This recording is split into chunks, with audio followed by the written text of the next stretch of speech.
ल आज चाहिँ छुट्टै खालको ढेँडो बनाउनु पर्यो भनेको आफ्नै घरमा तयार पारेको यो ढेँडोको चिजहरू।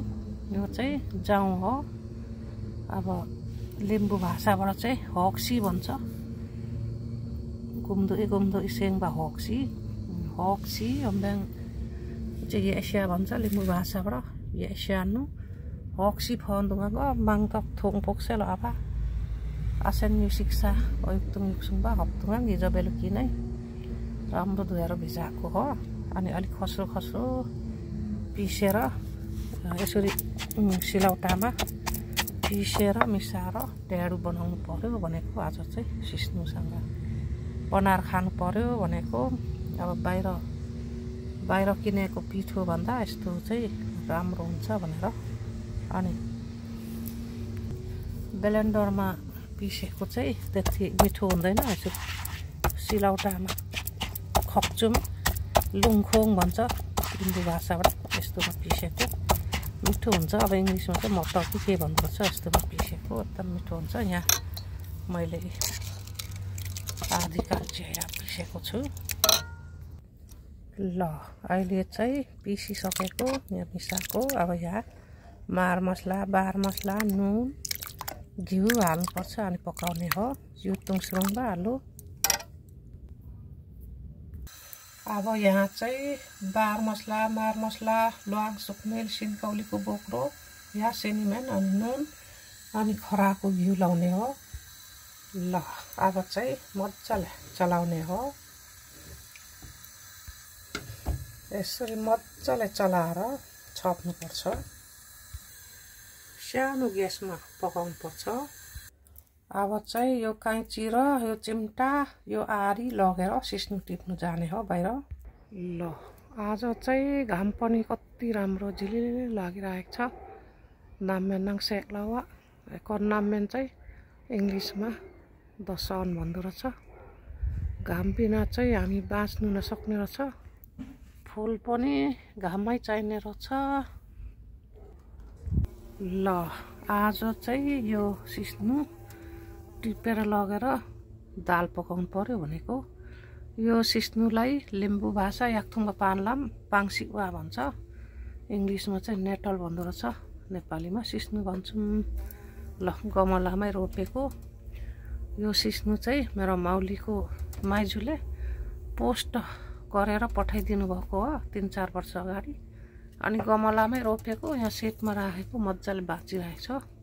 ल सिस्नुको दालमा अब यो लसुन पत्ता लायो भने यस्तो मिठो हुन्छ। अहिले हाम्रो देशको किराती येन 5085 तङ्बे नेपाली 2081 साल आज वैशाख होइन चैत 28 गते वैशाख लागेको छैन 28 गते 2081 साल। अनि यताको चाहिँ अहिले अप्रिल 2 अहिले अप्रिल हो, दोस्रो हप्ता 2025। ल अहिले भर्खर मात्रै यस्तो आउँदैछ। यहाँ आलु रोप्ने हो बुढो हो।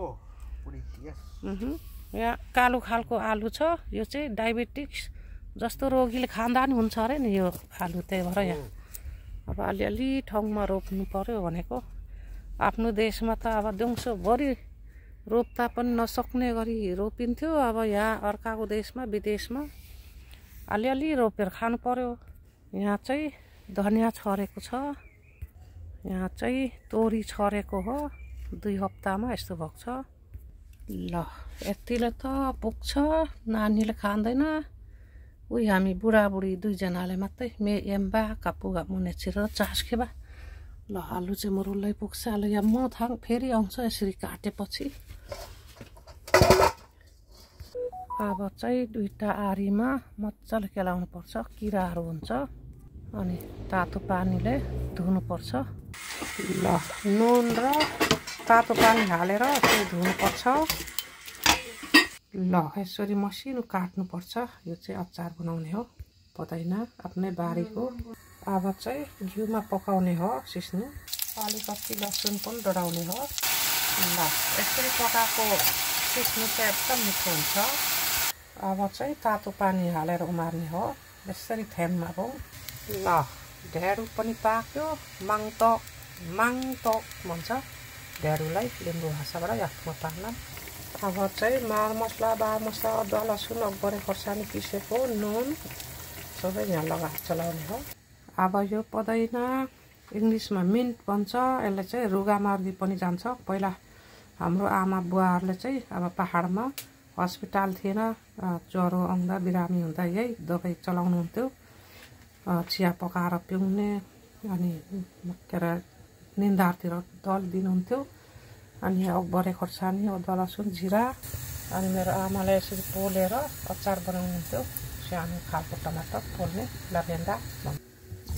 अनि यो खोर्सानीको बिहा चाहिँ यसरी धुलो पिठो हुने गरी नुन लगाएर पिस्नुपर्छ पहिला, नभए खोर्सानीको बिहा चाहिँ हाम्रो आन्द्रामा गएर दुधे आन्द्रामा गएर एपेन्डिसाइड हुन्छ अरे, त्यही भएर पछि नानीहरूलाई पनि सिकोस् भनेर मैले चाहिँ यसो भिडियो बनाएको है हजुर चाहिँ।